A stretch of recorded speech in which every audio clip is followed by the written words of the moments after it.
Let's talk about that, shall we? See, let me go as slow as possible because this is a lot of information. The first thing to do is, me personally, I can match the frequency of any vibration I want to experience. The Tibetan fire breath, I can have a psychedelic experience. I don't need any substances. I'm in a position to where I can't use any. However, if I could, shamanism and cannabis. Just do your research. Shamanism and cannabis. Shamanism is the oldest form of spirituality known to man. It's where magic originated from. Okay, they would manifest, which is magnetic attraction, in the caves, whatnot. Find a carcass, find a deer, take the insides out of the deer. They would wear the deer antlers, dance around, and act out the hunt. And then they would go out and manifest how they learned to hunt. When you take the vibrational frequency of a plant out of the ground, if it's a carrot, if it's lettuce, the vibration, the color, matching the colors to the chakras, red beets, oranges, you got chakra system, red, orange, yellow, green, blue, indigo, violet. Matching the colors of high vibrational foods, plants, things like that to the chakras. That's what it does. The color holds the vibration. When you take the vibrational frequency of that plant medicine out of the ground, I learned this in California I was advocating because holistic remedies I don't give medical advice. However, when I was in serious pain, which I have experienced more pain than a human can possibly imagine, but this isn't about me.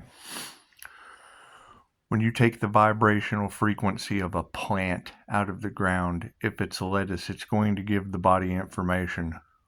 When you take something like cannabis out of the ground and you set fire to it, you're removing the A. Now you're taking in a psychoactive property that affects the pineal gland. Cannabis and the pineal gland, it causes it to vibrate. Now here's the thing. In shamanism, they would do the sweat lodge. They would go in, sweat all the impurities out of the body. I think I've told this story before, but it's many videos ago, many moons ago in videos. They sweat all the impurities out of the body, and then they would take a pure dose of nicotine, crop-grown nicotine, not a cigarette, put it in the pipe, smoke it, instant NDE, near-death experience. Travel into the spiritual world. Get their questions answered. The same thing that I do in QHHT, taking someone down through the death experience. They were able to do it the hard way, the organic way. As inorganic as that may seem, using high-powered nicotine as a poison, that's what they did. Sweat all the impurities out of the body, take a huge dose of nicotine, get so sick they couldn't stand it, have a near-death experience, and escape into the astral. We're in the spirit world. Okay. When they came back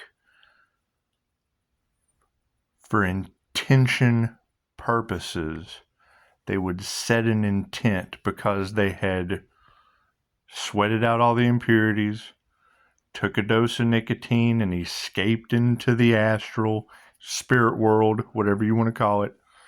When they came back down, they're sick. you just had a near-death experience. They'd be incredibly sick.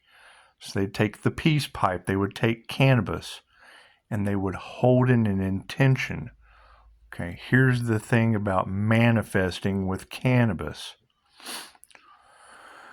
I wrote a poem. If you go to Upshotscott, you can scroll down to mywriting.com. You go in there, I wrote a poem. See if I can remember it. Shamanic Dreams. As the time rolls on and we know it not to exist, I find joy in the twist I've rolled into my experience.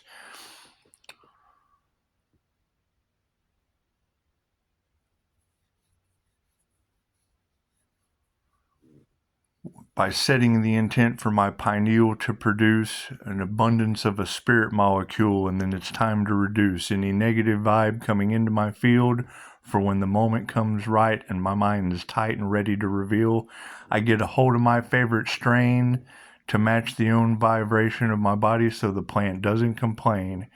And then when I'm ready with an angel whispering on my shoulder with a thump, I meditate high as fuck, intending on a dump and getting all my questions answered from a self-induced organic DMT base jump.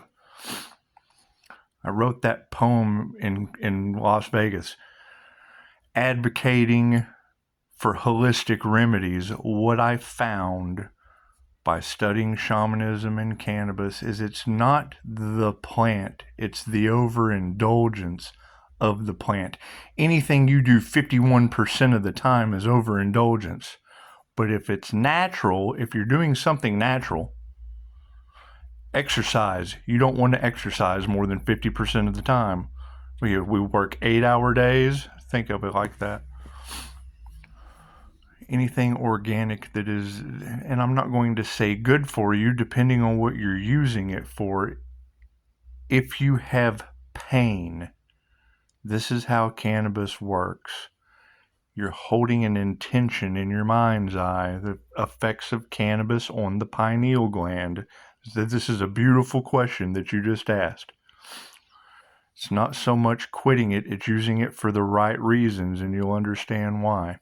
If you're trying to get pain relief, and it doesn't matter what it is, they used it to manifest. They used it to manifest the hunt. They would picture taking out a deer, and what do you know? The magic devil's lettuce helped them catch. It helped them with the hunt. It helped them to manifest.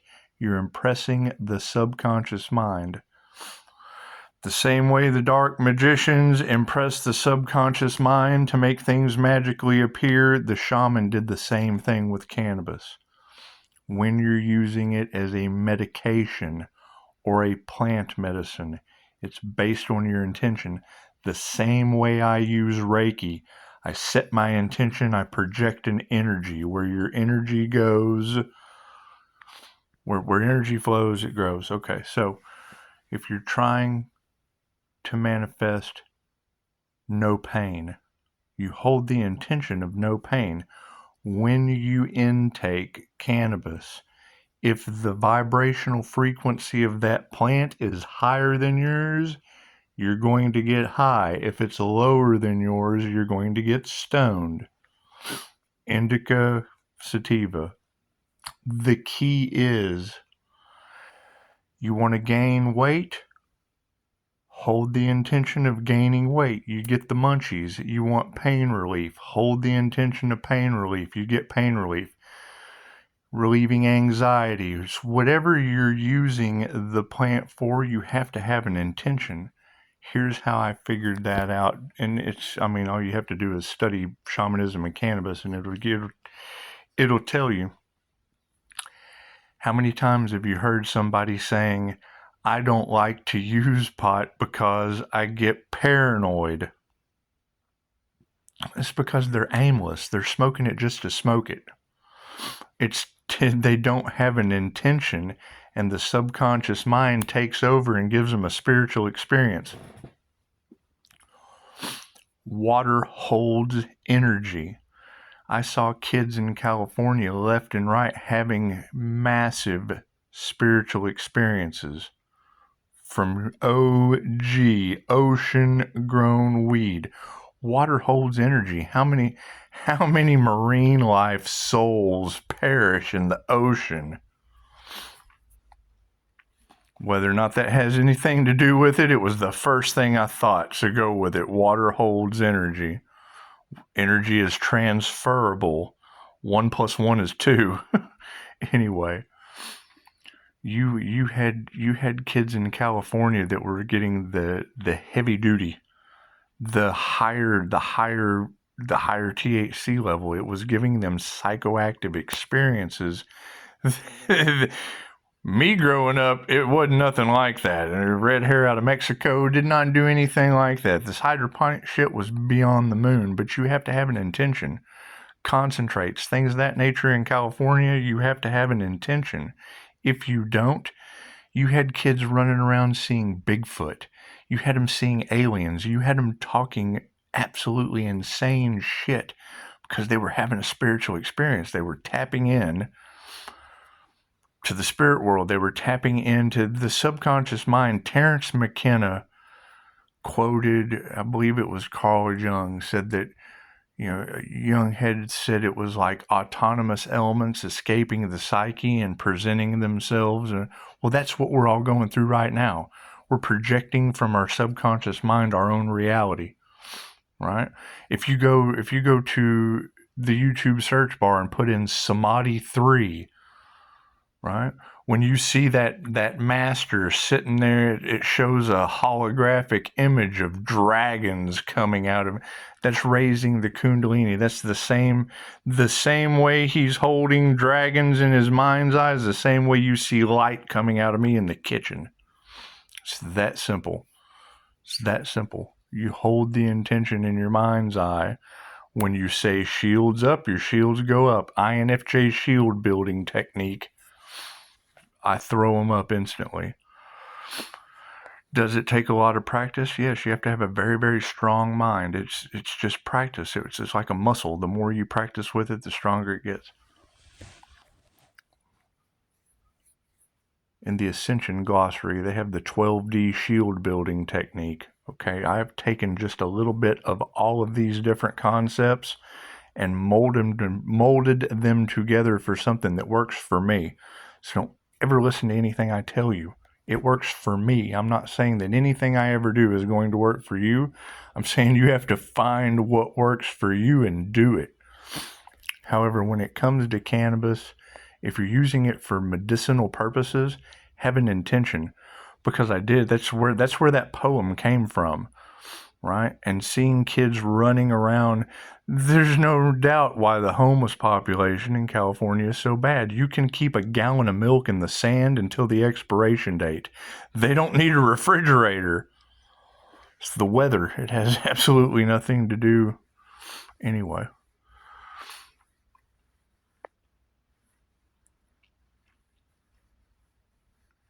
When it comes to things like that, and you have the energy all across Terraland of them doing ceremonies with the plant medicine based on indigenous practices. When I have past life indigenous experiences, me tapping into my past life in the Akasha, Pisces, pay attention to your dreams. My dreams revolve around some very, very indigenous things. We've had many, many, many lifetimes. We will never be able to figure out we don't know how slow a learner Pisces was, right? You hear these girls talking about Pisces. You have a very, very old soul. It's the first thing Dolores Cannon said, is an old soul is nothing more than a slow learner. It means I have failed Earth school more times than you have, and I've graduated this round finally. Finally, Pisces has graduated. Don't look at it any different than that, right? For real, I look at all of this spirituality shit like a senior to a freshman. If the senior is shitty to the freshman, he's a shitty senior, right? Hazing the freshmen, there's some seniors that don't do that shit. Your group collaborations, to me, those are nothing more than they're a bunch of failed seniors. And I wouldn't even say they're seniors at this point because most of them haven't made it to graduation. Right? I mean, they talk about enlightenment. However, they're all coming out of their shadow. I mean, it's what it is. It's what it is. And I mean, that's the truth that's coming out. And I'm about to go dive in and see 14:44 on the clock and see just how. I mean, that is the main thing. I know that your best healers are homeless walking around on the street. That's how they're able to do it. They heal themselves, right? That's not a high ticket client confirmation, right? That is not for the highest good of all. That's discrimination in its purest form, right? I've got everything I could ever possibly want and have walked away from it more times than you can count, right? Now that now that nobody's here, oh my God, I enjoy every moment. I love it. Oh, I'm so grateful. It's what it is. It's what it is. Anyway, people use substances to change the way that they feel. Okay, the first thing to identify is, why don't you feel good? If you can achieve it with meditation, there's no need. There's no need, and it's what it is. I mean, if it's something you feel you need to quit, that is because it's an addiction. But if you know what you're doing and why you're doing it, you can change your intention. Then it's a reward system. Then you're manifesting with it. Look up cannabis for manifestation. It's that simple. If you're somewhere where it's legal, if you're somewhere where it's a benefit to you, I'd never knock anything that's a benefit. Me personally, it's not a benefit to me. I cannot have it around me. Right? Sharing the knowledge with you, hope it's a benefit. Simple enough. The biggest key is realizing why these things, and I mean, I've heard the stories. Do I know them to be true? No, but I'll tell you anyway and tell you that I don't know if the shit's true or not. But the way it was explained to me is with the Monsanto seed, right? Genetically altered wheat, right? Same way they take opium and make your Oxycontin, your Vicodins, all of your different drugs, right? All of your legal patented derivatives of something natural. You can't make a patent derivative of cannabis, not that I know of. I mean, I've heard of them talking about making a pill or whatnot, but it's still a synthetic, right? You can't patent God. That's what it boils down to. You can't patent something that's all natural. It's your difference between a sorcerer's alchemy and a supplement. And even the supplements, you don't know what the hell's in them. They're scams. People do not. That is my biggest problem with all of this. When it comes to spirituality, when it comes to health, when it comes to any of this, because I've been through it, the people do not give a shit about you. They care about what you can do for them. Okay, well, I'm in a position where I don't want nobody to do anything for me. They hate that. They hate that. You know, you hear them talk about equal give and take. Who the hell are you talking about? I understand the story of the shaman. Pray for me. Right? You had the weirdo shaman that got... The story of the shaman, right? The story of an indigenous tribe member is, it's not even about taking on a title. That's how you get the curse of the shaman. Having that archetype of a healer. It's a healer's archetype. Medicine man, whatever you want to call it. But that the village chooses the shaman. How do they choose that individual? Not by that, anyway. Member of the tribe, whether it's a nurturer, a hunter, a gatherer, a warrior, gets hurt. Right? They cannot carry their weight in the tribe anymore. They can't feed them. You can't carry your weight, you don't get fed. They carry you down. You are now in a van down by the river. They take you down by the river and leave you to pass away. They don't take you out. They just leave you and let the spirits handle that. At least they. And then when that part of the story, I was kind of concerned. I was like, yeah, that sucks. At least put them out of their misery. They don't do that. They figure you're already too far gone anyway. They don't have it in them. Anyway. Take you down to the river and leave you, and then what happens? They sit there and self-reflect, meditate. 60 minutes, okay. heal. They heal themselves, right? And as they're going through the healing journey, the healing process, the near-death experience, traveling, in and out of wherever organically, who knows? They're able to sit there and they sit back and they're able to, make it to the berry bush, feed themselves a little bit. And as they go through recovery, they're able to look over the tribe and they're like, okay, well, the hunter does all of this all day. The nurturer does all of this all day. The gatherer does all of this all day. Right? They know everyone's job. Those people are programmed. They're programmed to be a hunter. They're programmed to be a nurturer. They're programmed to be a gatherer. It's all they knew. It's what they were trained to do from the time. The chief says you are the gatherer, and then all they do is gather their whole life. They don't know anything about the warrior.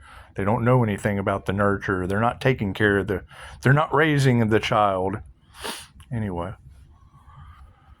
So they would, they'd get a bright idea is what would happen. They'd come up and go, hey, if you did this, you could help that person, which would probably help that gatherer and then help the nurturer. And they look at him like, who the hell are you?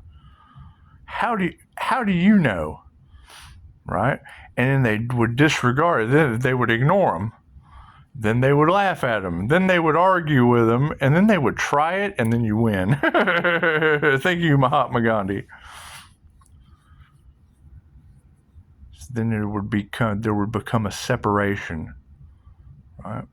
They would try with that injured warrior, with that injured individual. They'd listen to him. They'd do whatever he said, and then find out that it worked and things ran smoothly. But then they would have a weirdness about him. They felt bad because they treated him like shit. They'd left him down by the river to pass on. They felt weird, and generally it made that individual very, very sensitive. And it was easier to go to the outskirts of the village and build his teepee or his hut or whatever and get away from the rest of the villagers. Well, then they would remember, you know what? I'm having trouble with my gathering skills today. I wonder if John on the outskirts I wonder if Great Bear John has a clue about what I'm having an issue with. They'd get hurt, something anyway. They would travel to the outskirts of the village. They wouldn't go empty-handed. They'd barter. They'd take him something. Right? Just do some bartering. Go back to the village. Oh, man. The shaman, the medicine man, he taught me this. Look how well this works.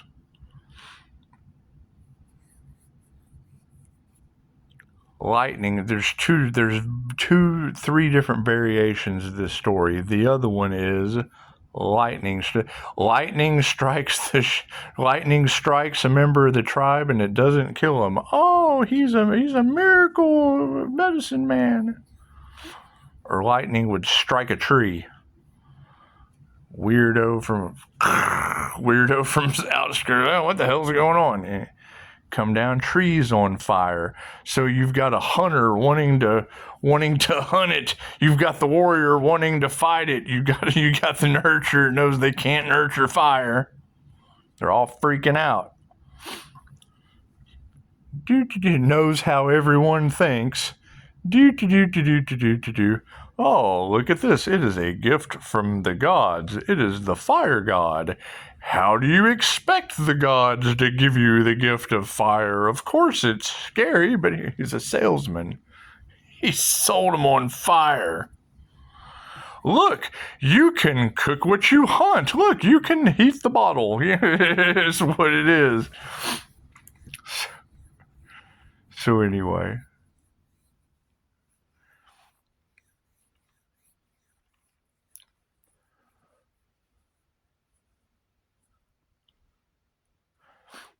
we're going to get to a point to where some of the things that used to work for us just aren't going to work anymore. It's just they never worked to begin with. I'm not passing judgment on anything that anyone does, but we do have to ask ourselves, if it's not broke, don't fix it. And now we're moving into all of these new, think of a car. Our parents would buy a car and they'd last forever. Now you pay 3 times as much for something that breaks down the minute you get it. Think about that. They're doing it on purpose. It's a scam. They're doing it on purpose. There's no profit in the cure. Cure your transportation problems? No profit in that. That's what it is. Anyway, the greed is rampant currently. So, when it comes to wanting to knock anyone trying to change the way they feel, first identify why. What is it about you that needs to be changed? What is it about you that someone can't accept? It is not up to anyone else to identify what you can accept in yourself, period. It's none of their fucking business, period. Right? You want someone to treat you bad, give me a call. You want someone to treat you nice, come correct. That's what it is. But as far as the minute you identify you need to quit anything, junk food, pot, people, places, things, any of that, identify why. Is it for the right reasons? Right? Because I generally don't knock what people do or knock why they do it. They don't know why they do it. They're just doing shit to do it. All right? Everything has a purpose. Everything has a place. Everything has a reason. If it doesn't have a purpose, it has no purpose. If it doesn't have a place, it has no place in your life. And if you're doing it for no reason, then what's the point?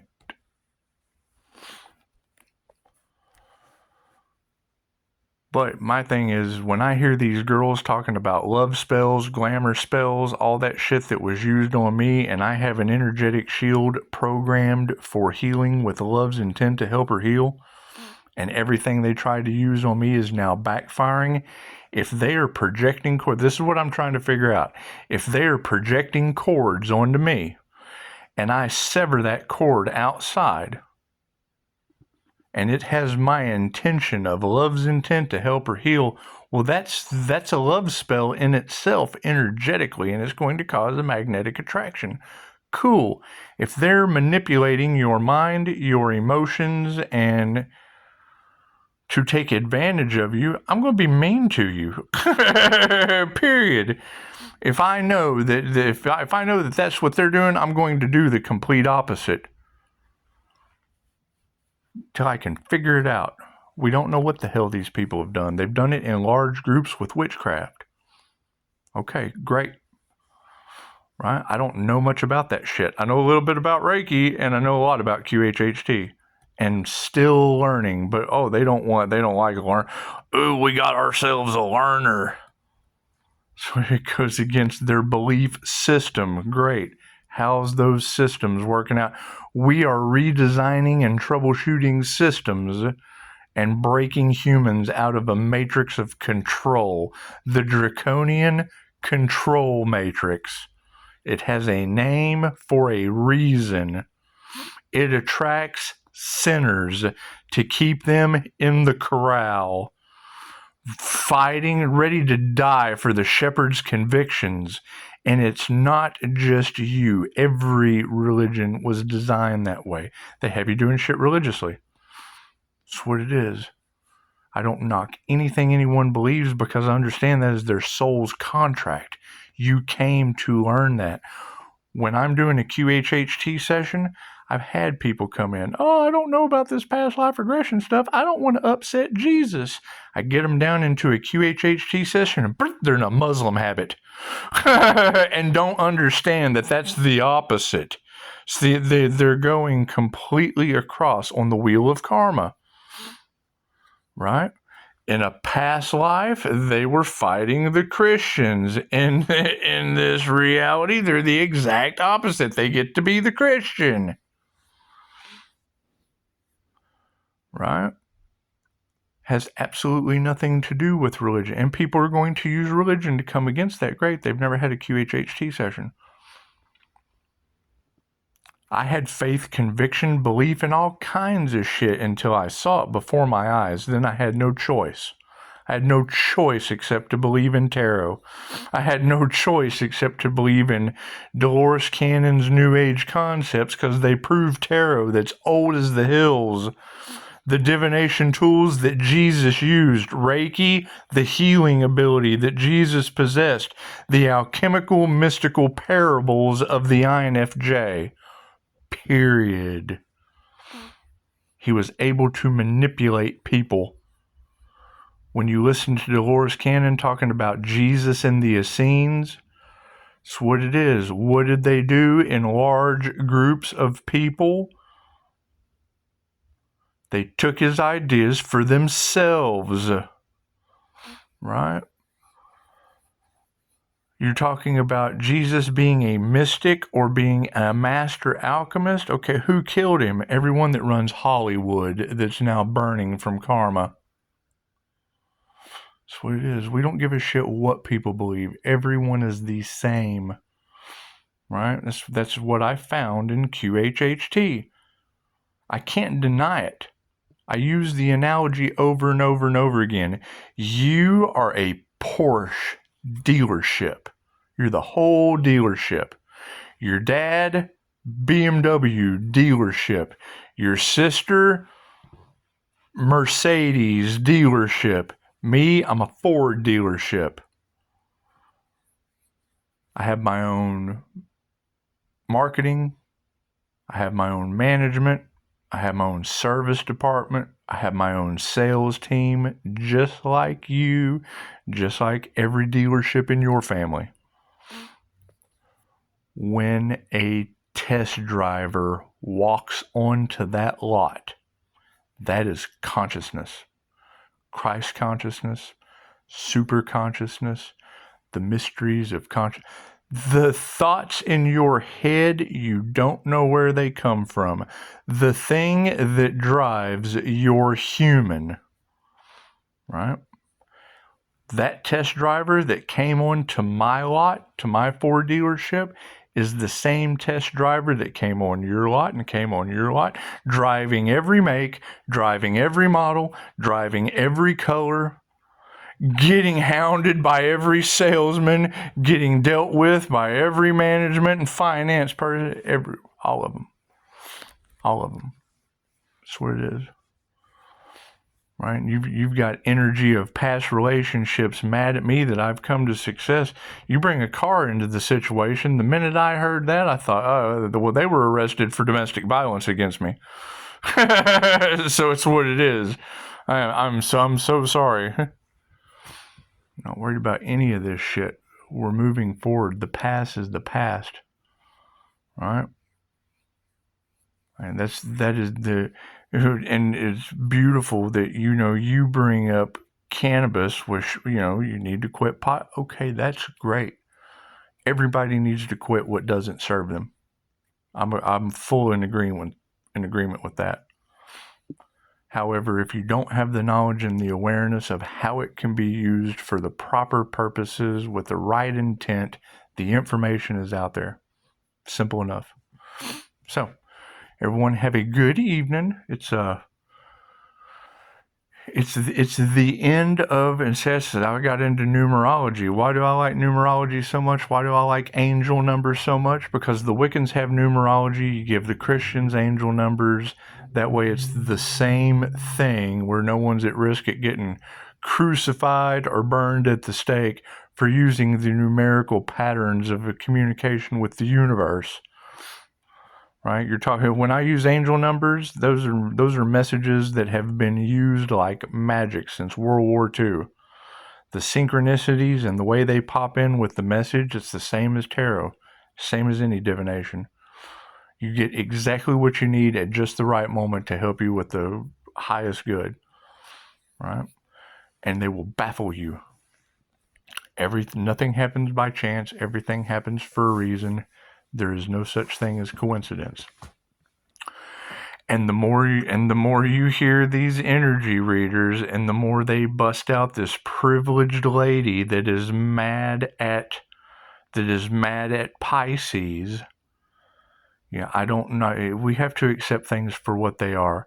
But if I teach Reiki for entity removal, and you have a privileged lady in the law of attraction community that has an entity talking through her, mediums, whatever, I've been taught you separate from. I don't know. I don't know anything they do. I know that they're greedy and they're mad at me for some reason.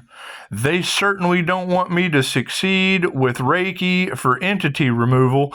Is what it is. Right? And you've got all these girls talking about these people needing an exorcism. So it's what it is. It's none of my business. Right? I want them out of my energy, though. If my light triggers their demons, no wonder they keep coming here. Right? If I see another person that looks to me like a necromancer with an entity speaking through them, whatever their problem is, they got a problem with me, they can call. Right? But you got all these girls talking about spiritual narcissists, right? Well, what does a narcissist do? They make fake profiles. They hide behind a mask. They get on stage with some guy talking through their female body. What it is, I don't know. I don't care. I really don't care. I don't know what their problem is, and I don't care. That's what it is. They're still living in the past and have destroyed their future because mine's lining right up left and right. Hey, look at this. Look at another karmic blessing for doing the next right thing for the highest good of all. Right? And that's where they run into the problem. Right? They attack me, which is why I help you. It's for the highest good of all. I taught them a lesson and then came right over here and shared it with you. That's what it is. Yeah. I'm not going to be able to lay down the fact that you have hitman energy in the cards next to my energy. And I'm no victim, and I'm certainly not the hitman, so what does that tell you? It tells me to look at them with two middle fingers in the air and let them know they can go get fucked. So it's what it is. Thank you for your questions. Keep them coming. Enjoy the rest of your evening. And yeah, I mean, it is what it is. I enjoy y'all's comments. I went and checked out your channel. It's what it is. I mean, doesn't matter what you do. Everyone is starting to wake up and figure. I beat every substance you can possibly imagine known to man. So when you come at me, I need to quit pot. I do kind of giggle at you, but it's just because I like to have fun. So that's what it is.